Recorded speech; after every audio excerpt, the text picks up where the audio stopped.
అండి. God లాస్‌ని follow చేయకపోతే మనిషి చేసే ఆ తప్పుడు పనులకి హ్మ్. నేచర్ మనకిచ్చే ఒక రియాక్షన్ అది. ఓకే. ఫర్ ఎగ్జాంపుల్ మీకు చెప్తాను. ఎక్కడైతే ప్రాణి హింస suppose for example Wayanad incident తీసుకోండి. Hmm. So when I was there last time హైదరాబాద్‌లో ఉన్నప్పుడు ఎవ్రీబడీ వాస్ ఆస్కింగ్ మీ ఒక ఏనుగు నోట్లో పైనాపిల్ బాంబ్ పెట్టేసి చంపేశారు. అందుకేనా ఈ వైనాడ్‌లో ఇలా జరిగింది. Same place where it happened.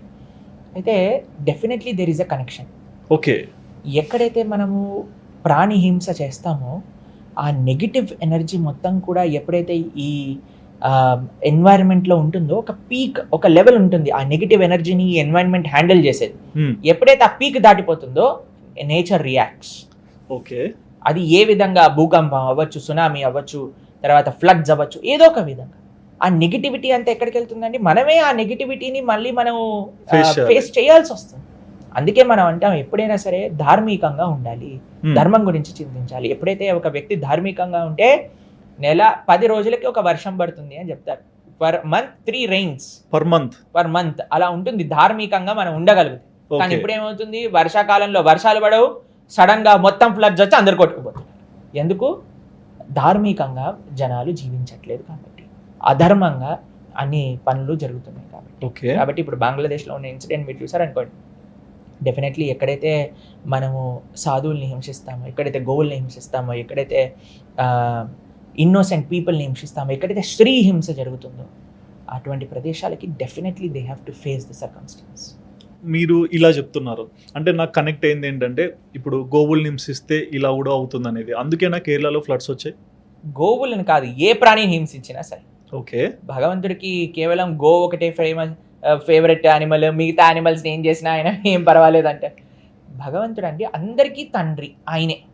అహం బీజ ప్రదాపిత సుహృదం సర్వదేహినాం అన్నాడు, కానీ సుహృదం మనుష్యానాం అనలేదు భగవంతుడు. భగవంతుడికి అందరు బిడ్డలే అండి. మీరెలానో నేనెలానో, ఒక చీమ, ఒక మేక, ఒక కోడి, ఒక ఏనుగు, ఒక ఆవు, అన్నీ ఆయనకి బిడ్డలే. ప్రతి ప్రాణి ఆయనకి బిడ్డ. కాబట్టి ఎవరిని హింస చేసినా సరే మనం ఒక ప్రాణిని కట్ చేసి దేవుడి ముందెళ్ళి నమస్కారం పెడితే నీ నమస్కారం ఎవరికి కావాలరా అని మనల్ని మన వైపు చూడని కూడా చూడడు భగవాన్.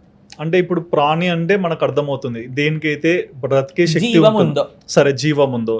అలా చూస్తే ఇప్పుడు మనం తినే కూరగాయలు కూడా జీవమే కదా, అవి పెరుగుతాయి, పెద్దగా అవుతాయి. మరి అవి తిన్నా కూడా వాళ్ళు ఎందుకు సంతోషంగా ఉంటారు?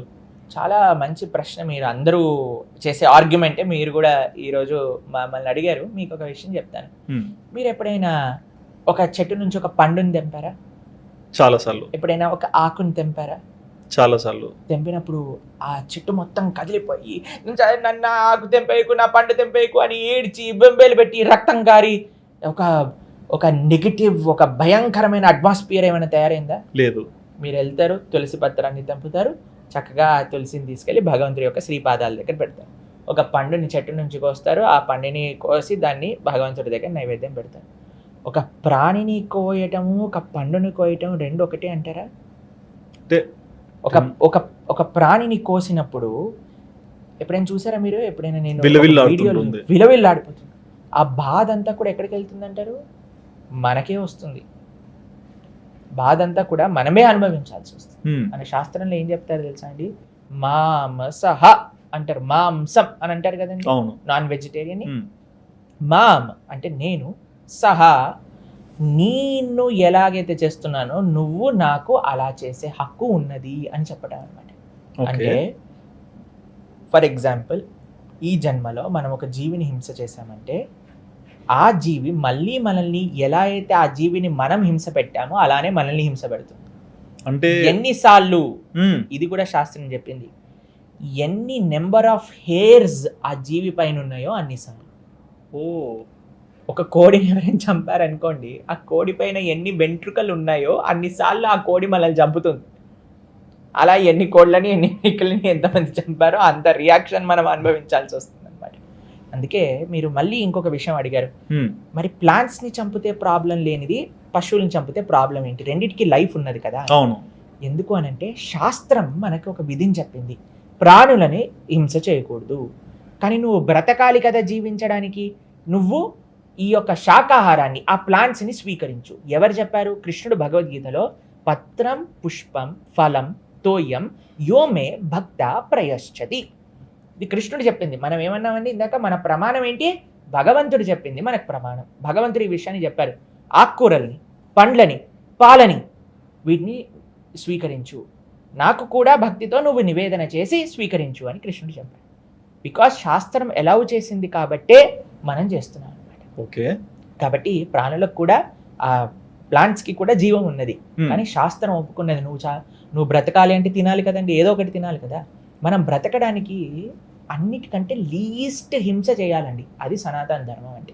మరి అంటే నేను ఈ రోజుల్లో చూస్తున్నా స్వామి, ఏ గుడికి వెళ్ళినా అక్కడ భగవంతుడు ఉంటాడు, ఆ గుళ్ళో ఒక గోవో లేకుంటే నందీశ్వరుడు, ఎన్నో అంటే దేవుడి కన్నా ముందే మనము లైక్ ఒక ప్రాణిని దాటి వెళ్ళి మొక్కుంటుంటాం కదా.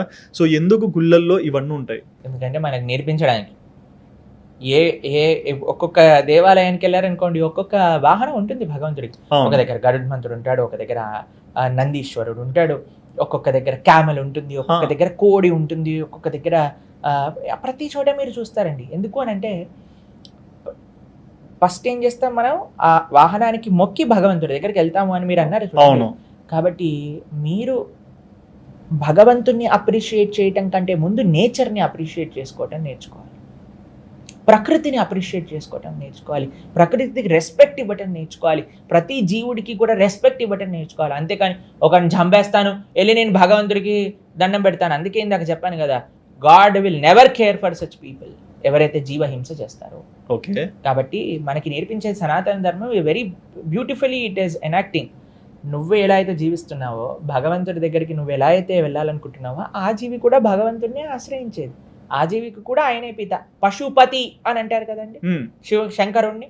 మీరు అన్నారు ఐఎమ్ డివోటీ ఆఫ్ శివ. శివుడికి పేరు పశుపతి, పశుపతినాథ్ అని నేపాల్లో ఉంది.